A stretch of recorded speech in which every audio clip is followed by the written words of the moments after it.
Hi guys. Hello bus. ரொம்ப நாள் ஆகுது 3 பேரும் வீடியோ போட்டு. ரொம்ப நாளா நம்ம 3 பேரும் ஒண்ணா வீடியோ போடல. ஆமா, கொஞ்சம் உடல்நிலை பாதிப்பு. பரவாயில்ல பிக்கப் பண்ணிக்கலாம். ஸோ நாம வந்து எல்லாம் தெரியும், இப்போ T20 சீரிஸ் எல்லாம் முடிச்சுட்டு வந்துட்டோம். ஸோ ஐபிஎல் வந்து மார்க்யூ பிளேயர்ஸ் விட்டுருக்காங்க. ஸோ ஃபர்ஸ்ட் செட்ல யார் வருவாங்க, செகண்ட் செட்ல யார் வருவாங்க அப்படின்ற மாதிரி. ஸோ அந்த மார்க்யூ பிளேயர்ஸ்னா என்னன்னு உங்களுக்கு தெரியும். ஸோ அவங்க தான் இனிஷியலாக அவங்கள தான் ஆக்ஷன்ல விடுவாங்க. ஸோ அவங்க தான் அதாவது ஒரு மோஸ்ட் இம்பார்ட்டன்ட் பிளேயர்ஸ் மாதிரி அந்த லிஸ்ட்ல இருக்கிறவங்க எல்லாருமே. ஸோ ரொம்ப எக்ஸ்பெக்டட் பிளேயர்ஸ் எல்லா டீமுமே போவாங்க அந்த மாதிரி பிளேயர்ஸ் தான். ஸோ நான் என்ன பண்றேன், நான் செட் 1 செட் 2ல இருந்து ஒவ்வொருத்தரா ஸ்டார்ட் பண்றோம். ஸோ அதை வந்து நம்ம ப்ரெடிக்ட் பண்ணலாம். ஸோ அவங்க வந்து யார் வந்து, அதாவது நார்மலா இந்த க்ரோர்ஸ் இல்ல, ஜஸ்ட் அவங்க வந்து இந்த டீம் வந்து டார்கெட் பண்ணுவாங்க, இந்த அமௌண்ட் டார்கெட் பண்ணுவான்னு நான் நினைக்கிறேன்னு சொல்லிட்டு ஒரு பிரீஃபா பார்க்கலாம். அதுக்கு தான் இந்த கால். ஸோ நான் ஃபர்ஸ்ட் செட் 1ல இருந்து ஆரம்பிக்கிறேன். செட் 1ல வந்து நமக்கு ஃபர்ஸ்ட் பிளேயர்னு பார்த்தா Jos Buttler. So Jos Buttler பத்தி நம்ம நிறைய பேசிட்டோம் ஆல்ரெடி. நிறைய டீம் நம்ம முன்னாடி ப்ரெடிக்டும் பண்ணியிருக்கோம். ஸோ இது மார்க்யூ செட்ல வந்ததுனால இனிஷியலா ஹை பட்ஜெட் இருக்கும், அமௌண்ட் எல்லார் கையிலுமே ஃபுல் அமௌண்ட் அப்படியே இருக்கும்.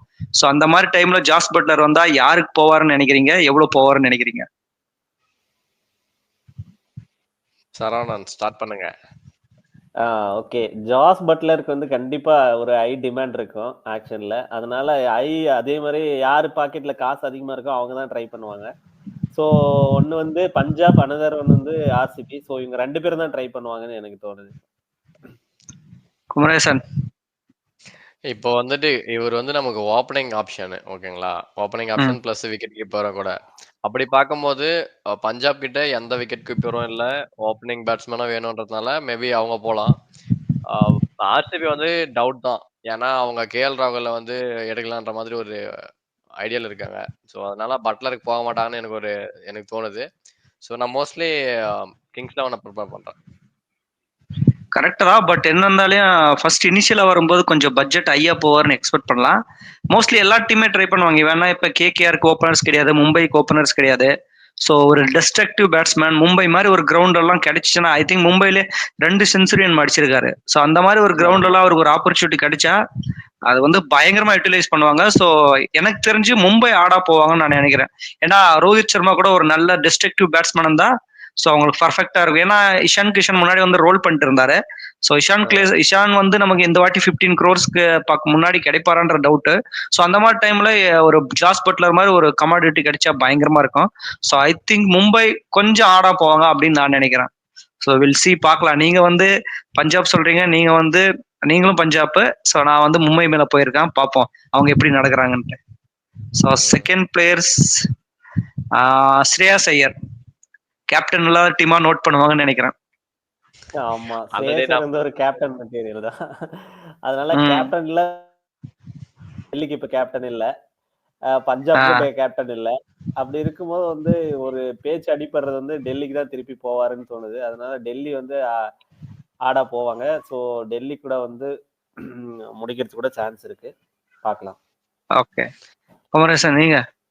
டெல்லி வந்துட்டு போவாங்கன்றது ஒண்ணு இருந்தாலும் அவங்க கிட்ட காசு இருக்கணும்ல. ஏன்னா இப்ப ஆல்ரெடி கேகேஆர் வந்து ஒரு 20 crores 21 crores கொடுத்தே இவர் வேணான்ற மாதிரி தான் சொல்லிட்டாராமா. சோ அவங்க போனாங்கன்னா இப்ப 25 crores அப்படி போயிட்டாங்கன்னா அவங்க கிட்ட இருக்கிற காசுல பாதி காலி ஆயிடும். இல்ல ஆக்ஷன்ல வந்து அவங்க கேக்குறது கொடுக்க மாட்டாங்க, பிளேயர் கேக்குறது கொடுக்க முடியாது. ஆக்ஷன்ல வந்து ஏன்னா எல்லாருமே அவர் சொல்ற மாதிரிதான், ஆக்ஷன்ல வந்து எல்லா பிளேயருமே 20 crores டார்கெட் பண்ண முடியாது. ஸோ மேக்சிமம் இப்போ நான் நினைக்கிறேன் ஆக்ஷன் இந்த வாட்டி ஸ்ரேயாஸ் ஒரு 15க்குள்ள முடிவாருன்னு நான் நினைக்கிறேன். நீங்க வேணுமானா நோட் பண்ணிக்கோங்க. ஏன்னா பர்ஸ் இல்ல, அவர் வந்து இப்ப எல்லாருமே கேப்டன் மெட்டீரியலா தான் பாக்குறாரு. ஏன்னா நீங்க வந்து பயங்கர பர்ஃபார்மன்ஸ் ஒரு டிஸ்ட்ரக்டிவ் பேட்ஸ்மேனா ஒரு 2020 இன்னும் லாஸ்ட் ஒரு 2-3 சீசனாவே காட்டல. அப்படி பார்க்கும்போது அவர் ஒரு பயங்கரமான கேப்டன் மெட்டீரியல். எனக்கு தெரிஞ்சு எல்லா பர்ஸுமே ஒரு லிமிட்டடா தான் போவாங்க. ஏன்னா எடுத்த உடனே 20 crores ஒரு பிளேயர் ஸ்பெண்ட் பண்ணா பின்னாடி வர்ற பிளேயர்ஸை பார்க்க முடியாது. அப்ப எல்லா பிளேயர்ஸும் ஒரு 14-15 அப்படின்ற மாதிரி எய்ம் பண்ணுவாங்க. அப்படி பார்க்கும்போது டெல்லி ஆப்வியஸ்லி போறதுக்கு சான்ஸ் இருக்கு. ஏன்னா அவங்களுக்கு இப்போ ரிஷப் பண்ட் போன உடனே ஏற்கனவே லீட் பண்ண ஒரு கேப்டன் கிடைச்சா இன்னும் சந்தோஷம். ஸோ ஐ திங்க் டெல்லி கொஞ்சம் ஹார்டா போவாங்க. அப்படி இல்லாட்டி எல்எஸ்ஜி போவாங்க. ஏன்னா கேஎல் ராகுல் இல்லாதனால அந்த பிளேஸ்க்கு வந்து எல்எஸ்ஜிக்கு, ஏன்னா ஸ்பின் சூப்பரா ஆடுவாரு. ஸ்ரேயாஸ் ஐயரை பொறுத்த வரைக்கும் ஸ்பின் சூப்பரா ஆடுவாரு. ஸோ அப்படி இருக்கும்போது அந்த லக்னோ கிரவுண்ட் வந்து ஸ்பின் ஃப்ரெண்ட்லி. ஸோ அப்படி இருக்கும்போது கரெக்டா இருக்கும் அப்படின்னு நான் நினைக்கிறேன். எய்தர் டெல்லி ஆர் எல்எஸ்ஜி போவாங்க. ஓகே. ஏன்னா அவங்க கேப்டன் மெட்டீரியலாவும் வேணும். பிளஸ் ஒரு மிடில் ஆர்டர்ல பேட்டிங்கும் வேணும்ன்றபோது கண்டிப்பா. நல்லாதான் இருக்கும். பட் ஆனா அவரு எக்ஸ்பெக்ட் மிடில் பண்ண ஆர்டர் மணி வருமான்றதுதான் கொஞ்சம் டவுட். இல்ல அதான் அவர் எக்ஸ்பெக்ட் பண்ற அமௌண்ட் கிடைக்காது, கண்டிப்பா கிடைக்காது. ஏன்னா நீங்க இப்போ ஒரு எப்பவுமே ஆரஞ்சு கப் சொல்லுங்க சார், எதை சொல்ல வரீங்க? எப்பவுமே ஆரஞ்சு கப் ஆரஞ்சு அவங்க கையில இல்ல, பிளேயர்ஸ் கையில இல்ல இல்லையா அமௌண்ட். அது வந்து அந்த அந்த அந்த ஆடிட்டோரியம் தான் டிசைட் பண்ணும். கண்டிப்பா. சோ அப்படி பார்க்கும்போது 20 கோடி போடுவா, 25 கோடி போயிடுவாருன்னு சொல்லவே முடியாது. நம்ம வந்து ரிஷப் பண்ணிட்டு கூட ப்ரெடிக்ட் பண்ணோம் 15 to 20 crores போனாருன்ட்டு. அது கொஞ்சம் கஷ்டம். ஏன்னா அவங்க நியர்லி இப்ப 4 பிளேயருக்கு 75 crores ஸ்பெண்ட் பண்ணிட்டாங்க. இன்னும் 20 பிளேயர்ஸ் அவங்க எடுக்கணும். சோ 20 பிளேயர்ஸ் வச்சிருக்கிற அமௌண்ட் வந்து 50 crores அப்படி இருக்கும்போது கொஞ்சம் யாராவது ஒரு பிளேயருக்கு போலாம், எல்லா பிளேயருக்கும் போக முடியாது. அப்படி பார்க்கும்போது ஸ்ரேயாஸ் ஐயர் வந்து ஒரு 15 crores வரையும் போவாருன்னு நான் நினைக்கிறேன். அப்படி 15 crores போனா கண்டிப்பா எல்எஸ்ஜி ஆர் டெல்லி அவங்க 2 டீம் தான் டார்கெட் பண்ணுவாங்க. மத்த டீமுக்கு எல்லாம் கேப்டன் இருக்கு. அவர் கேப்டன் கொடுக்கலன்னா கண்டிப்பா இன்னும் மோசம் ஆயிடும் அந்த டைம் கண்டிஷன். அது உங்களுக்கு நல்லாவே தெரியும். ஆல்ரெடி கேப்டன் பிரச்சனை தான் அவர் வெளியே வந்தது டெல்லி விட்டு. சோ நெக்ஸ்ட் பிளேயர் வந்து ரிஷப் பந்த். ரிஷப் பந்துக்கு நீங்க சொல்லலாம் 20 crores 25 crores அப்படின்னு சொல்ற போது கண்டிப்பா அவரு பிளேயர். அவர் வந்து ஒரு கேப்டன் பிளஸ் ஒரு டெஸ்ட்ரக்டிவ் பேட்ஸ்மேன். ஸோ ஒரு லாங் டேர்ம் அசட். அவருக்கு வந்து நீங்க என்னன்னாலும் சொல்லலாம். ஐ திங்க் கண்டிப்பா கிங்ஸ் 11 பஞ்சாப் அதுல எந்த மாற்றமும் இல்லை. நான் எழுதி கொடுக்குறேன் கிங்ஸ் 11 பஞ்சாப் தான் போவார். ஏன்னா அவர்கிட்ட தான் வந்துட்டு நிறைய காசு இருக்குது. சோ இல்ல அவங்க இல்ல இந்த 25 crores வரை போலாம். ஆனா அவருக்கு கூட காம்படிட் பண்றவங்களும் வேணும்ல. இப்போ ஒரு 50 கோடி வச்சுட்டு 25 கோடிக்கு பண்ணிட்டு கொடுத்துட்டா 25 கோடியில மத்த பிளேயர்ஸ் எடுக்க முடியுமா? அதுவும் பார்க்கணும்ல. இல்ல அது ஒரு பிரச்சனை. ஆல்ரெடி ரிக்கி பாண்டிங் அங்கிருந்து வெளியே வந்துட்டாரு. சோ ரிக்கி பாண்டியோட செல்லப்புள்ள தான் வந்து ரிஷப் பந்த். சோ அப்படி இருக்கும்போது அவங்க கிட்ட காசு இல்லாட்டி அவங்க இருக்கிற அளவுக்கு ட்ரை பண்ணுவாங்க. சோ நான் அப்படிதான் நினைக்கிறேன். சோ என்னுடைய ப்ரொடிக்ஷன் கிங்ஸ் 11 பஞ்சாப். நீங்க என்ன சொல்றீங்க? கண்டிப்பா கிங்ஸ் 11 பஞ்சாப் தான். ஆனா என்னோட क्वेश्चन வந்து நீங்க அவங்க கூட யாரு போட்டி போடுவாங்கன்றதுதான் அந்த 25 crores வரைக்கும். இப்போ அதே பிரச்சனை தான். இப்போ ரிஷப் நம்ம எப்படி ஸ்ரேயாஸ் ஐயருக்கு சொன்னோமோ அதே பிரச்சனை தான். கண்டிப்பா ரிஷப் பந்த் வந்தாலே அவர் கேப்டன் எதிர்பார்ப்பாரு.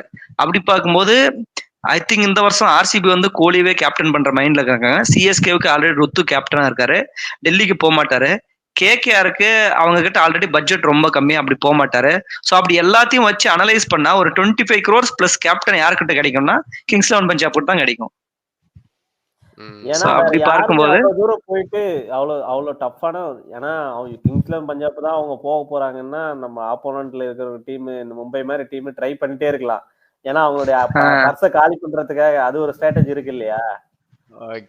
கண்டிப்பா கண்டிப்பா. ஏன்னா நான் 30 கோடி வரைக்கும் கூட ட்ரை பண்ணி பார்க்கலாம். சும்மா என்ன எப்படி பஞ்சாப் தான் அவங்க பிக்ஸ் பண்ணி வந்திருக்காங்கன்னா அதுல அவங்க இன்கேஸ் ரிஷப் பண்ட் எடுக்க முடியும்னா அவங்களுக்கு ஒரு பெரிய பிளான் சேஞ்ச் ஆகும் இல்லையா? கண்டிப்பா கண்டிப்பா. ஏன்னா நம்ம வந்து நம்ம அசம்ஷன்ல பேசிருக்கோம். பட் அவங்களும் ஒரு தாட் ப்ராசஸோட வருவாங்க. யாருமே வந்து சும்மா வந்து ஒரு ஆக்ஷன் டேபிள்ல வந்து உக்காந்துட்டு 3 வருஷம் ஏதோ சும்மா கேம் பண்றதுக்காக வர மாட்டாங்க. ஏன்னா இப்ப எடுக்கிற கோர் தான் 3 வருஷம் அவங்களுக்கு கோர். அப்படி இருக்கும்போது சும்மா வந்து பண்ணலாம்னு கண்டிப்பா உட்கார மாட்டாங்க. சோ அவங்க ஒரு தாட்டோட வருவாங்க. யாருக்காவது ரிஷப் பண்ட் வேணும்னா கண்டிப்பா ஹார்டா போவாங்க. இப்ப ஆர்சிபி கூட ஒருவேளை கோலி வந்து நான் கேப்டனா இருக்கலப்பா, யாராவது ஒரு கேப்டன் மெட்டீரியல் பாருங்கன்னா கண்டிப்பா ஸ்ரேயாஸ் இல்ல ரிஷப் பந்த்ல யாரோ ஒருத்தருக்கு 25 கொடுக்கறதுல தப்பு இல்லன்ட்டு போவாங்க. சோ அப்ப அந்த இடத்துல காம்படிஷன் ஜாஸ்தியா இருக்கும். சோ அத நம்ம வந்து சொல்ல முடியாது. ஆனா சேம் டைம் வந்து எல்லா டீமும் வந்து plan A, plan B, plan C யோட தான் வருவாங்க. இன்கேஸ் இந்த பிளேயர் கிடைக்கலனா அடுத்த பிளேயர் அந்த பேக்கப்க்கு அடுத்து வந்து யாரனா ஒருத்தருக்கு ட்ரை பண்ணுவாங்க. ஏன்னா எல்லாருக்குமே ஈக்குவல் சான்ஸ் தானுங்க. என்ன பர்ஸ் கண்டிப்பா கண்டிப்பா. உண்மைதான். சோ அப்படி பார்க்கும்போது நம்ம சொல்லவே முடியாது. இது ஜஸ்ட் நம்மளுடைய ப்ரெடிக்ஷன் அவ்வளவுதான். ஓகே. சோ மார்க்யூலிஸ் செட் 1ல வந்து நெக்ஸ்ட் பிளேயர் ககிசோ ரபாடா. ஒரு பவுலர்னு பாக்கும்போது ஒரு 10 கோடி கிட்டத்தட்ட எனக்கு மும்பை டார்கெட் பண்ணுவாங்கன்ற மாதிரி தோணுது. மேபி சான்சஸ் இருக்குது. நீங்க? நான் வந்து இப்ப ஆல்ரெடி அவர் டெல்லியில இதுல ஆடிட்டு இருந்தாரு இல்ல, பஞ்சாப்ல ஆடிட்டு இருந்தாரு. பஞ்சாப் அவர். அதனால ஆர்டிஎம் கூட யூஸ் பண்ணலாம் அவங்க. ஏன்னா அவங்க கிட்ட தான் பவுலர்ஸ் யாருமே இல்ல இப்போ பவுலர்ஸ் இல்ல, பேட்ஸ்மேன்ஸ் இல்லன்ற போது அவங்க ஆர்டிஎம் யூஸ் பண்ணலாம். அப்படி இல்லைன்னா டெல்லி கூட ட்ரை பண்ணுவாங்களோன்னு தோணுது.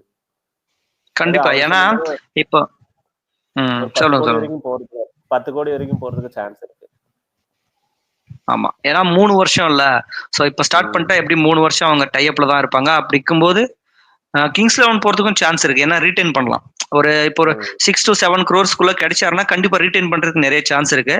பட் நீங்க சொல்ற பாயிண்ட்ல என்ன ஒண்ணு உண்மைதான், மும்பை கொஞ்சம் ஆடா போவாங்க. ஏன்னா மும்பைக்கு வந்து எப்பவுமே பாஸ் ப்ளோவர்ஸ் நல்லா கை கொடுப்பாங்க. இப்போ ஜஸ்பிரித் பும்ரா மாதிரி ஒருத்தர்கிட்ட ககிசவும் கிடைச்சா அது ஒரு பயங்கர பவுலிங் வந்து ஒரு பயங்கர ஸ்ட்ராங் ஆகும். ஸோ கண்டிப்பா either Kings 11 or Mumbai try பண்றதுக்கு சான்ஸ் இருக்கு. அப்படி இல்லாட்டி ஆர்சிபி, நான் வந்து நம்ம பர்சனலா நினைக்கிறது என்னன்னா ஆர்சிபி அவருக்கு போலாம். ஏன்னா அவங்க எப்பவுமே பண்ற தப்பு என்னன்னா அந்த பவுலர்ஸ்ல கோட்டை விடுறதான். ஒரு அல்ஜாரி ஜோசப் மாதிரி ஒரு பிளேயர்ஸ்க்கு 10 crores வரைக்கும் போறவங்க ககிசோவுக்கு 10 crores போற தப்பே இல்லை. ஏன்னா ஒரு ஸ்டாண்டர்ட் 4 ஓவர் போடுவார், டெத் ஓவர் போடுவார். உங்களுக்கு ஸ்விங் ஒருவேளை இப்ப எப்படி நமக்கு first test match New Zealand team எப்படி ஸ்விங் பண்ணாங்க அந்த மாதிரி ஒரு ஸ்விங் கண்டிஷன் எல்லாம் கிடைச்சிருச்சுன்னா இன்னும் சூப்பர் அசட் அவரு. ஸோ அவங்க ட்ரை பண்ணலாம், பட் அவங்க ட்ரை பண்ண மாட்டாங்க, அது நமக்கு நல்லாவே தெரியும். அவங்களுடைய டார்கெட் சிராஜா தான் இருக்கும். பட் நான் ஆசைப்படுறேன் அப்படி, அதுக்கு சொல்றேன். அவர் யாரையும் இருக்கும். அதனால ஆர்சிபி பஞ்சாப் இவங்க 2 டீமே கொஞ்சம் நல்லா ஹார்டா ட்ரை பண்ணுவாங்க இவங்களுக்காக. இல்ல இததான் 21 நம்ம பேசணும், அதுக்கு முன்னாடி 18 இதான் பேசணும். சோ பேசிட்டே தான் இருக்கிறேன், அது நடக்கிறதா வில்சி 24 ரொம்ப தூரம் இல்ல, பாத்துரலாம்.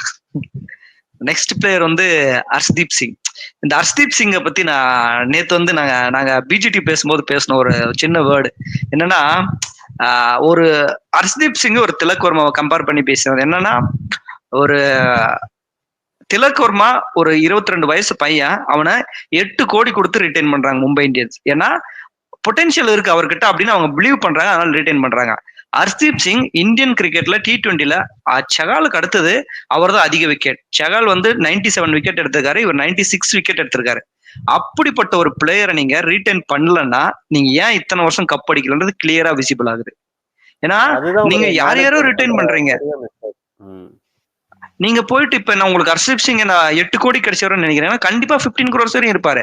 நீங்களே ரிட்டைன் பண்ணுங்க, உங்களை யார் வேணாண்டாங்க, நீங்களே ரிட்டைன் பண்ணா அது முடிஞ்சு போச்சு இல்ல. அவரை விட்டு அதுக்கப்புறம் நீங்க ஆர்டிஎம் யூஸ் பண்ணி என்ன இது யூஸ், அது என்ன ஸ்ட்ராட்டஜினே தெரியல. அப்படி ஒரு பிளேயர் கூட வந்து அப்படி பண்ணும்போது ஒரு கனெக்ஷன் அந்த மேனேஜ்மெண்ட் கூட வராது.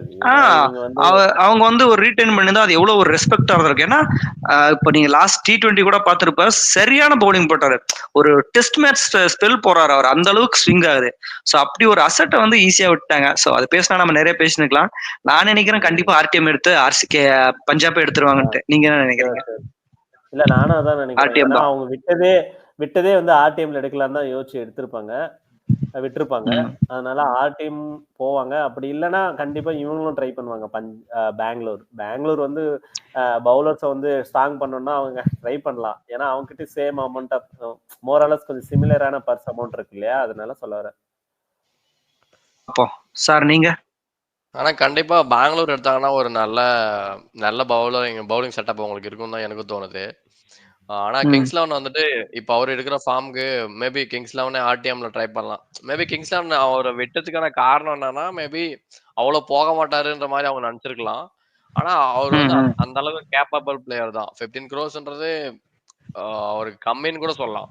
ஏன்னா அந்த அளவுக்கு நல்லா பவுலிங் இல்ல பாஸ், அவர் பர்ஃபார்ம் பண்ணலன்னு அவங்க நினைப்பாங்கன்னு நீங்க சொல்றீங்க. ஆனா லாஸ்ட் நீங்க ஒரு 3 வருஷம் ரெக்கார்டு எடுத்து பார்த்தா அந்த மாதிரி ரெக்கார்டு வச்சிருக்காரு. ஐபிஎல்ல கூட ஐபிஎல் எல்லா பவுலர்ஸுமே அடி வாங்குறாங்க, அவரும் அடி வாங்கியிருக்காரு, 40 கொடுத்துருக்காரு. ஆனா உங்களுக்கு 3 விக்கெட் வரும், உங்களுக்கு இனிஷியல் ஓவர் நல்ல ஒரு விக்கெட்ஸ் வரும், ஒரு நல்ல ஸ்டாண்டர்டான பவுலர். நீங்க இவர் ஒரு பாயிண்ட் சொன்னாரு, என்னது ஆர்சிபிக்கு போவாங்க அப்படின்ட்டு. ஆர்சிபிக்கு நிறைய ஆப்ஷன் இருக்கு. ஆர்சிபி போகணும்னா இதை விட்டா அவங்களுக்கு கோர் செட் பண்றதுக்கு ஒரு சான்ஸே கிடைக்காது. ஏன்னா எல்லா பிளேயரும் வெளியே இருக்காங்க. இப்போ மோஸ்ட் ஆஃப் த பெரிய பவுலர்ஸ் எல்லாம் வெளியே இருக்காங்க.